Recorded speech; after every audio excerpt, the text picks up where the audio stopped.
సిటీలో ప్లాట్ కొనండి. ఫ్యూచర్ లో మీరు కోటీశ్వర్లుగా మారే అవకాశం కోసం వెంటనే మాకు కాల్ చేయండి.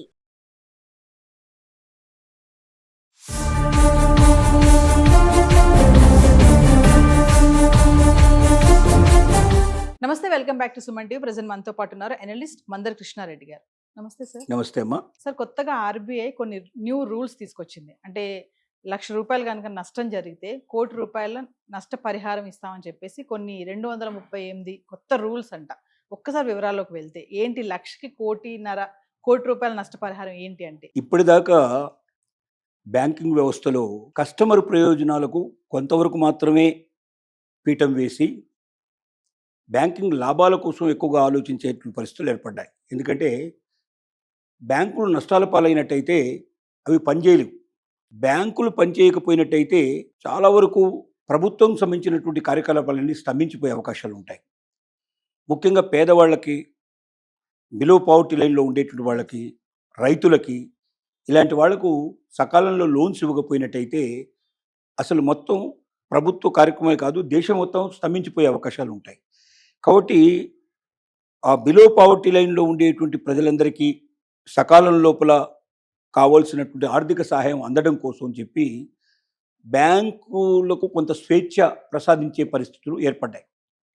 కానీ రోజు రోజుకి సైబర్ క్రైమ్స్ విపరీతంగా పెరిగిపోతూ ఉన్నాయి.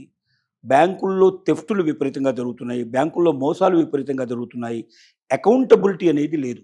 అంటే పూర్తిగా నా బాధ్యత వహించేటువంటి తత్వం, నేనే దీనికి పూర్తి రెస్పాన్సిబిలిటీ తీసుకోవాలి. ఒకవేళ ఏదైనా అవతలి నష్టం వస్తే ఆ నష్టాన్ని తప్పనిసరి కస్టమర్కి పే చేసేటువంటి అవకాశాలు ఉండాలి.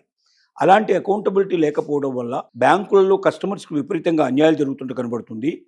గత సంవత్సరం మిగతా సంవత్సరాలు అన్నితో పోల్చినట్టయితే అత్యధికమైనటువంటి కేసులు నమోదు చేయబడ్డాయి బ్యాంకులకు వ్యతిరేకంగా. అంటే బ్యాంకుల్లో జరిగిన మోసాలు లేక బ్యాంకు త్రూ జరిగిన మోసాలు. అంటే బ్యాంకులో అకౌంట్ ఉంది, ఆ అకౌంట్ నుంచి డబ్బులు మాయమైనాయి. అది కస్టమర్ ప్రమేయం లేకుండా మాయమైనాయి. మరి కస్టమర్ ప్రమేయం లేకుండా బ్యాంకులో డబ్బులు మాయమైపోయినాయి అంటే ఖచ్చితంగా బ్యాంకు దానికి కొంత రెస్పాన్సిబిలిటీ తీసుకోవాలి కదా. పోనీ సులభంగా అంటే మనకు ఏదో ఒక నెంబర్ చెప్తాడు, ఆ నెంబర్ మనం దాంట్లో కొట్టంగానే, లేకపోతే మనం ఒక మెయిల్ ఓపెన్ చేయగానే, లేదా ఒక వాట్సాప్ ఓపెన్ చేయగానే, లేదా SMS ఓపెన్ చేయగానే మన అకౌంట్లో ఉండే డబ్బులని మాయమయ్యే పరిస్థితులు ఏర్పడ్డాయి. మరి అలా ఏర్పడ్డాయంటే అంత సులభంగా అవతల వాళ్ళు తీసేటువంటి పరిస్థితులు లేకుండా దానికి ఇంకా కట్టుదిట్టమైన పరిస్థితులు, దాన్ని లాకింగ్ సిస్టమ్ బాగా భద్రంగా ఉండాలి. కస్టమరు 1-2 సార్లు దాన్ని కన్ఫర్మ్ చేసిన తర్వాత కానీ ఆ డబ్బులు బయటకు వెళ్లకుండా చేయాలి. అంటే మొదటి 10 కేసులు 100 కేసులు జరగగానే ఏం చేయాలి, బ్యాంకు వెంటనే ఓహో ఇట్లా జరుగుతున్నాయి కాబట్టి ఇలా జరగకుండా మనం ఏం జాగ్రత్తలు తీసుకోవాలని దానికి తగినటువంటి భద్రత ఏర్పాటు చేసుకోవాల్సిన బాధ్యత కూడా బ్యాంకులదే. కానీ చాలా బ్యాంకులు పని చేయడం లేదు. భారతీయ బ్యాంకులన్నీ కూడా ఒక రకంగా చెప్పాలంటే కస్టమర్స్ని గాలి కుదిలేసేసి కస్టమర్ కష్టపడి సంపాదించుకున్న డబ్బు, దాచుకున్న సబ్బు, బ్యాంకుల మీద ఒక రకమైన నమ్మకంతో పెట్టుకున్న డబ్బు, లాకర్లలో పెట్టుకున్నటువంటి బంగారం, లాకర్లు ఓపెన్ అయిపోతున్నాయి, లాకర్లోంచి డబ్బులు వెళ్ళిపోతున్నాయి, లాకర్లోంచి బంగారం వెళ్ళిపోతుంది. ఇది అన్నిటికీ మాది బాధ్యత కాదండి, మీరే మీకు కీ ఇచ్చాను, మీ కీరు భద్రంగా మీరు పెట్టుకోకపోతే అది థ్రిఫ్ట్ అయితే నేనేం చేస్తాను, లేకపోతే అది మీరేమో పాగెట్టుకుంటే మేమేం చేస్తాం, లేదా ఎవడో దాన్ని డూప్లికేట్ చేస్తే మేమేం చేస్తాం, ఇట్లాగా నెగ్లెక్ట్గా ఉండేటువంటి సమాధానం చెప్తున్నారు. ఇది బాధ్యతారహితమైనటువంటి వ్యవహారం. ఖచ్చితంగా నీ బ్యాంకులో నేను భద్రపరిచినటువంటి డబ్బు కానీ, నేను భద్రపరిచినటువంటి బంగారాన్ని కానీ నువ్వే బాధ్యుడివి. You are the trustee. నీ బాధ్యత నీకు అప్పచెప్పాను. మళ్ళీ తిరిగి నా అంతరం నేను దాన్ని తీసుకునేదాకా దాన్ని కాపాడాల్సిన బాధ్యత నీదే. దానికి ఒకవేళ ఇప్పుడు ఇచ్చినటువంటి భద్రత ఏది నువ్వు అనుసరిస్తున్న విధానాలు పూర్తిగా సరిపోవడం లేదని అనిపించినప్పుడు ఇంకా కొత్త విధానాలు ఏమి తీసుకురావాల్సిన ఆలోచించాల్సిన బాధ్యత నీదే.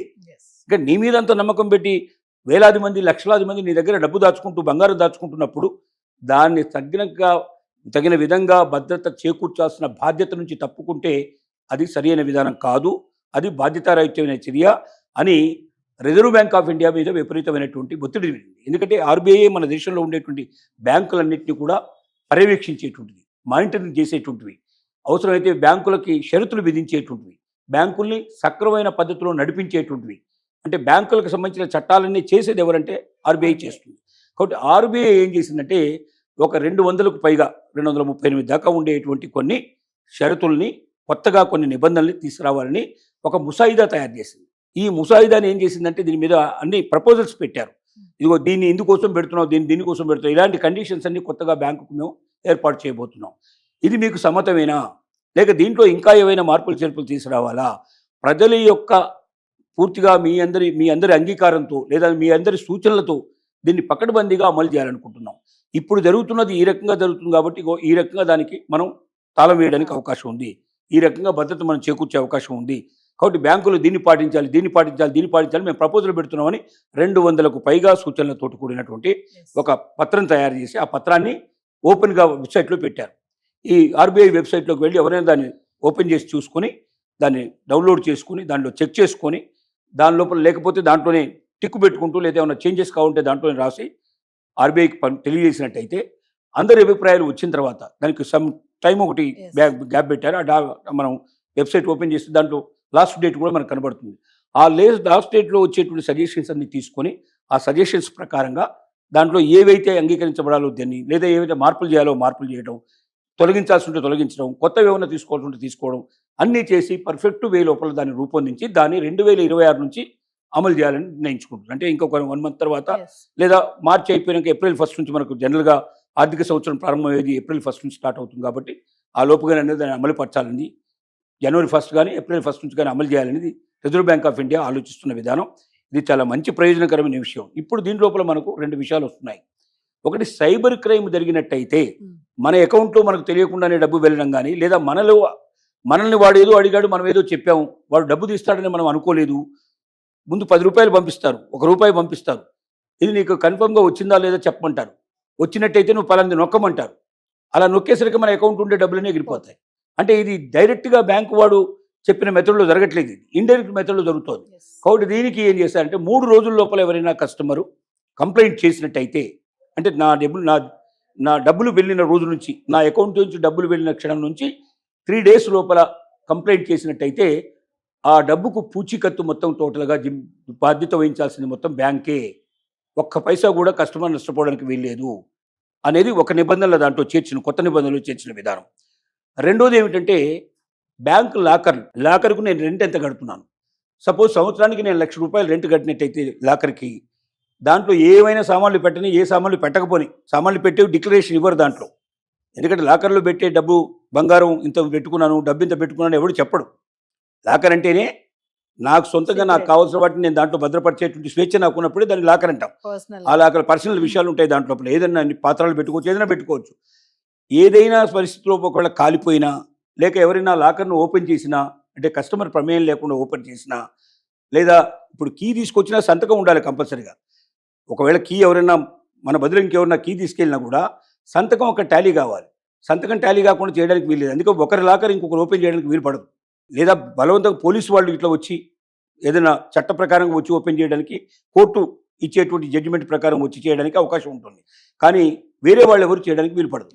అలా వచ్చినప్పుడు ఏదైనా తెలియకుండా జరిగితే, అంటే ప్రభుత్వ ప్రమేయం లేకుండా ప్లస్ దాంతోపాటుగా వ్యక్తిగతం రాకుండా ఎవరో తన తరపున ఓపెన్ చేసినా, లేకపోతే అది దొంగతనం జరిగినా, లేకపోతే ఏదైనా కాలిపోయినా, ఇలాంటి సందర్భాల్లో ₹1,00,000 నేను సంవత్సరానికి ఒకవేళ దానికి లాకర్కు ఛార్జెస్ పే చేసినట్టయితే, అంటే ఛార్జెస్ ఉంటాయి ప్రతి సంవత్సరం కొంత పే చేయాల్సి ఉంటుంది, దాన్ని బట్టి సైజ్ ఆఫ్ లాకర్ని బట్టి ఉంటుంది. 1,00,000కి ₹1,00,000 పేమెంట్ ఇవ్వాలి.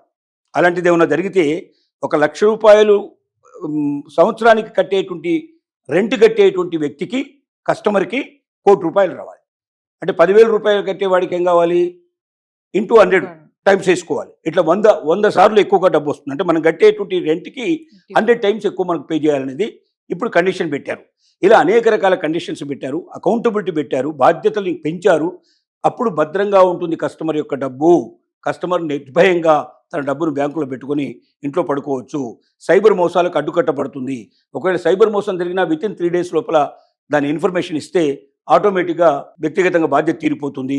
అప్పటి నుంచి బాధ్యత మొత్తం బ్యాంకు వాళ్ళది ఉంటుంది. దాన్ని రికవర్ చేసుకోవాల్సిన బాధ్యత వాళ్ళదే, లేకపోతే నా డబ్బు నాకు ఇవ్వాల్సిన బాధ్యత బ్యాంకుదే అనేటువంటి నిర్ణయానికి వస్తారు. ఇలాంటి చాలా మంచి ఆలోచనలతో reserve bank of India step తీసుకోవడం చాలా గొప్ప విషయం. ఇది ప్రతి కస్టమరు తనకు వీలైనంత అవకాశం ఉన్న వాళ్ళల్లా reserve bank of India website open చేసి దాంట్లో కొత్తగా పెట్టినటువంటి ప్రతిపాదనలు ఏమన్నా చెక్ చేసి అన్నీ చదివి, ఇంకా ఏదైనా సజెషన్స్ కావాలంటే ఇవ్వడం, కొత్త ఆలోచనలు ఉన్నట్టు చెప్పడం, దాంట్లో బాగులేనటువంటి తీసేయడం, ఇలాంటివన్నీ చేసినట్టయితే సరి అయినటువంటి పద్ధతి పర్ఫెక్ట్గా ఉండేటువంటి రూల్స్ వస్తాయి. ఆ రూల్స్ వల్ల కస్టమర్ మరింత భద్రతకి అవకాశం ఉంటుందని మనకు అభిప్రాయం. Thank you.